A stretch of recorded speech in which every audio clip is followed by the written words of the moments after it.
नाजरीन, एपिसोड के आगाज में हम देखते हैं बाइंदर साहब वेजिटेस के घर पर पहुंचकर दरवाज़ा खटखटाता है और कहता है अम्मा दरवाज़ा खोलें, हम वेजिटेस के दोस्त हैं। जबकि दूसरी तरफ वेजिटेस छुपकर उन्हें देख रहा होता है और कहता है बाइंदर, तुम आफत की तलाश में हो, बेहतर है कि तुम इस घर से दूर रहो। दरवाज़ा ना खुलने पर भाई सुंगर बाइंदर से कहता है आप हमें क्या हुक्म देते हैं बाइंदर साहब। इस पर बाइंदर कहता है दरवाज़ा खोलो।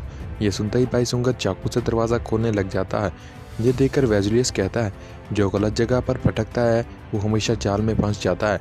फिर जैसे ही दरवाज़ा खुलने पर बाइंदर और बाईसुंगर अंदर दाखिल होने की कोशिश करते हैं तो जाल अपना काम दिखा देता है, मगर बाइंदर फुर्ती का मुजाहरा करते हुए खुद को और बाईसुंगर को तीरों से बचा लेता है जो तेज़ी से उनके पास आते हैं। ये देखकर वेजुलियस को बहुत गुस्सा आता है और वो दोनों अपनी तलवारें बेनियाम करके मोहतात अंदाज में अंदर दाखिल होते हैं। बाइंदर कहता है गद्दार फैसल, वो काफ़ी अरसे तक हमारे साथ खाता पीता रहा, हमने उसे जाहिर करने में बहुत देर कर दी। इसके साथ ही वेजिलियस वहाँ छुपे सिपाहियों से कहता है चलो शुरू करो। वेजिलियस का हुक्म मिलते ही सिपाही घर के सामने चले जाते हैं और पूछते हैं हजरात आप किसको ढूंढ रहे हैं, इस जगह सिर्फ आपकी मौत है। ये सुनते ही बाइंदर और बाईसुंगर घर से बाहर आ जाते हैं और बाइंदर कहता है तुम जिसके बारे में बात कर रहे हो मैं उसे अच्छी तरह से जानता हूँ, वो हमारा सबसे अच्छा दोस्त और जंगजू है।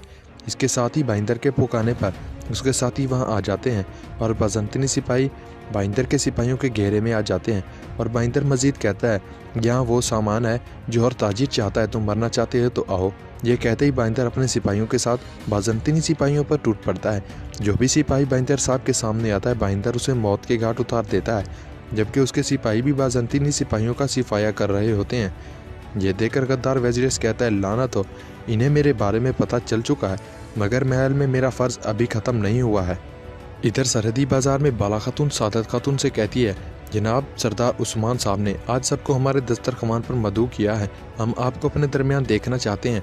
इस पर सादत खातून कहती है सलामत रहे बाला खातून, हम यकूब साहब से बात करके आपको बताएंगे। ये सुनकर बाला खातून वहाँ से चली जाती है और सादत खातून गूंजा से कहती है बाला खातून हमसे मिल रही है, ये कैसा है गूंजा। ये कहकर वो गूंजा को साथ लेकर आगे बढ़ जाती है। उधर घोड़ों को देखकर होलोफेरा ज़ारो कतार रो रही होती है और अपनी खादमा से पूछती है कि आपने घोड़ों को दफन किया। जवाब में खादमा कहती है जी हाँ, उन्होंने उसे दूसरे घोड़ों के साथ दफन कर दिया है, आप उदास ना हो मुहतरमा वरना आप बीमार हो जाएंगी। जवाब में होलोफेरा कहती है फ़िक्र ना करो, मैं ठीक हूँ, तुम काम पर जा सकती हो। मुलाजमा के वहाँ से जाते ही पीछे खड़ा मेहमद तेज़ी से होलोफेरा के पास आता है और कहता है आप खैरियत से होंगी इंशाल्लाह, हमसे खफा ना हो कि हमें आपकी परवाह नहीं है, आपको खौंजा का हाल मालूम है। इस पर होलोफेरा कहती है मैं ठीक हूँ, जैसा कि आप देख सकते हैं। जवाब में मेहमद कहता है मैं आपकी आंखों से गिरने वाली पानी की बूंदें देख रहा हूँ। ये सुनकर होलोफेरा आगे बढ़ते हुए पूछती है गूंजा कैसी है आप। जवाब में मेहमद कहता है खुदा का शुक्र है गूंजा ठीक है, लेकिन मैं अब आपके बारे में सोच रहा हूँ, उन कमीनों ने आपके घोड़ों को मार डाला, आप अपना दुख छुपा नहीं सकती, मैं जानता हूँ कि यह वक्त कितना मुश्किल है। इसी दौरान ओरान वहाँ आता है और दूर से खड़े होकर उन दोनों को देखने लग जाता है और होलोफेरा मेहमद से कहती है मेरा दुख वक्ती है और ये ख़त्म हो जाएगा, मुझे इसकी आदत डालनी चाहिए, मैं आपका शुक्रिया अदा करती हूँ। होलोफेरा की बात सुनकर मेहमद ओरान की जानिब देखते हुए अपना रुमाल निकाल लेता है और कहता है आपकी आंखों से गिरने वाले आंसू मुझे तकलीफ़ दे रहे हैं। ये कहकर वो होलोफेरा की आंखों से आंसू साफ करने लगता है तो होलोफेरा उसके हाथ से रुमाल ले लेती है।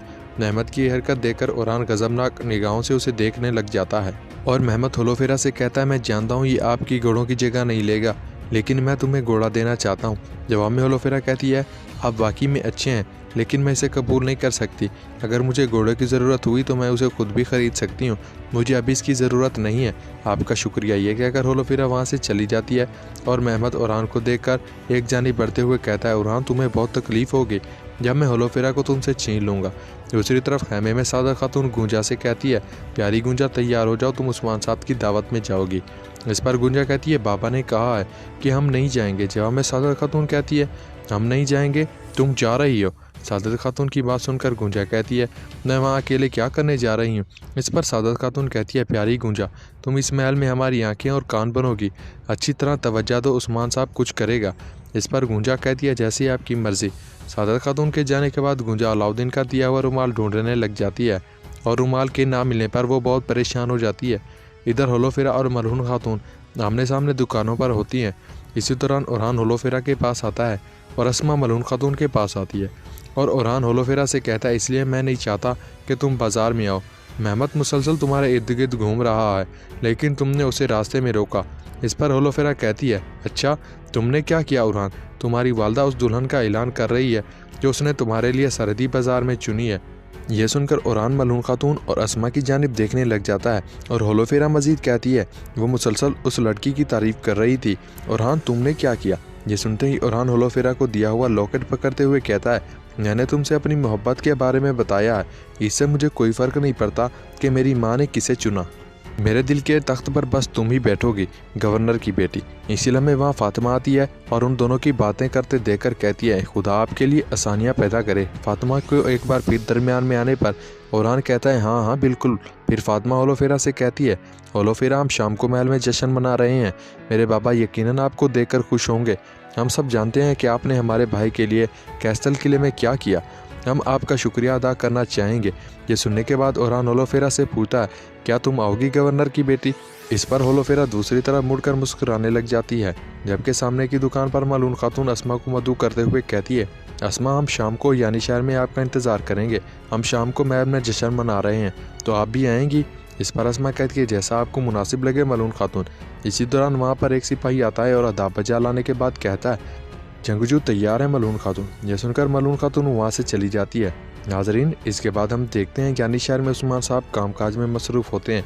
इसी दौरान बुरहान और बाइंदर वहाँ पर आते हैं। बाइंदर को देखकर उस्मान साहब पूछते हैं, क्या आपने उसे ढूंढ लिया बाइंदर साहब?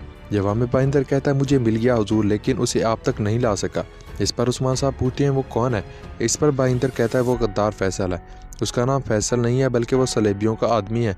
हम उसकी बातों की तस्दीक के लिए उसके घर गए, मगर वहाँ उसके आदमियों ने हम पर घात लगाकर हमला किया। वो मुझसे दूर हो गया जनाब। ये सुनकर उस्मान साहब खड़े हो जाते हैं और बाइंदर को हौसला देते हुए कहते हैं, अल्लाह का शुक्र है कि आप ठीक है, हमारे लिए यही काफ़ी है। हम एक अरसे से गद्दार को ढूंढ रहे हैं, लेकिन हमें उसका सुराग नहीं मिला।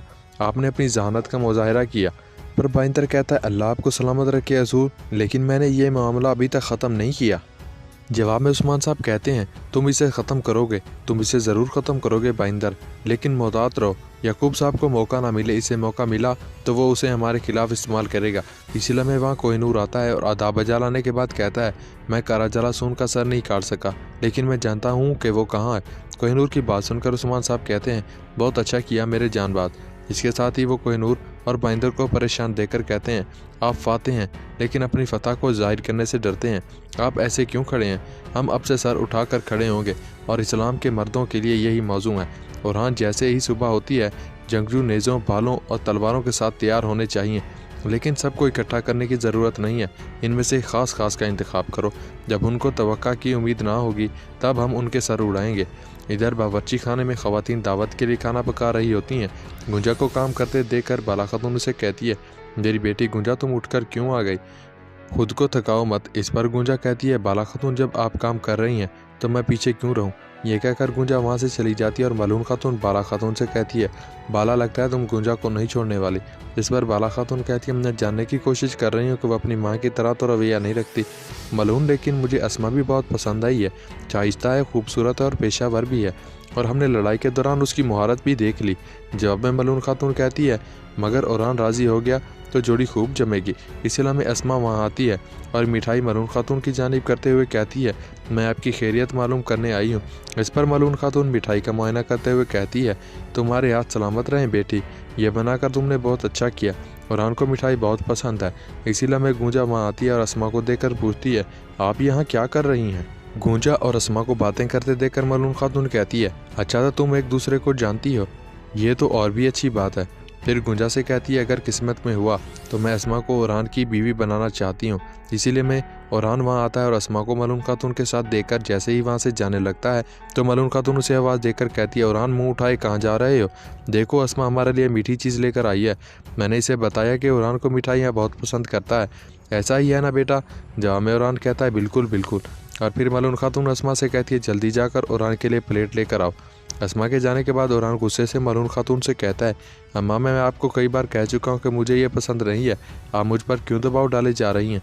जवाब में मलून खातून कहती है, उरहान, मैं तुमसे ये तो नहीं कह रही कि तुम इससे शादी कर लो, लेकिन इसे जानना ज़रूरी है, इस बात में क्या कबाहत है? इसके बाद मलून खातून ज़बरदस्ती उरहान को अस्मा के सामने बिठा देती है और ख़ुद बाकी ख़वातीन को लेकर वहाँ से चली जाती है। अस्मा उरहान के लिए मिठाई डालते हुए कहती है, लुत्फ़ अंदोज़ होइए उरहान साहब। जवाब में उरहान कहता है, प्यारी अस्मा खातून, लेकिन मुझे भूख नहीं लगी। यह सुनकर मालूम खातून इशारा करती है तो ओरान मिठाई खाने लग जाता है।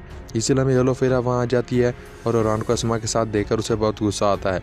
होलोफेरा को देखकर ओरान की मिठाई उसके गले में फंस जाती है और होलोफेरा शदीद गुस्से में कमरे से बाहर चली जाती है। इस बार उसकी खादमा उसे रोकते हुए कहती है, मोहतरमा, आपको इन्होंने देख लिया, आपको इन्हें कमज़ोरी नहीं दिखानी चाहिए। जवाब में होलोफेरा कहती है, अगर वो मेरे साथ खेलना चाहते हैं तो चलो इन्हें खेलने दो। यह कहकर वह दोबारा बावर्ची खाने में चली जाती है और ओरान से कहती है, लुत्फ़ अंदोज़ होइए, लुत्फ़ अंदोज़ होइए। होलोफेरा को देखकर ओरान एकदम से खड़ा हो जाता है और बाकी ख़वातीन भी वहाँ आ जाती हैं। यह देखकर होलोफेरा कहती है, सब यहीं हैं, हमें देर हो रही है, अंदर आओ। और फिर गूंजा से कहती है, मुझे आपको देखकर खुशी हुई गूंजा खातून। फिर मलून खातून होलोफेरा से कहती है, खुशामदीद होलोफेरा, आप हमारे मेहमान हैं, आपको जहमत करने की ज़रूरत नहीं है। मलून खातून को होलोफेरा से इस तरह से बात करते देखकर ओरान गुस्से से कहता है, अम्मा। फिर अस्मा होलोफेरा से कहती है, हमने आपको पहले कभी नहीं देखा। इस पर होलोफेरा कहती है, आपसे मिलकर खुशी हुई, मैं होलोफेरा हूँ। ये कहते ही वो अपना हाथ मिलाने के लिए अस्मा की जानिब बढ़ाती है तो अस्मा हाथ मिलाने के बजाय अपना हाथ सीने पर रख लेती है। इस पर होलोफेरा को बहुत दुख होता है और ओरान भी बहुत परेशान हो जाता है।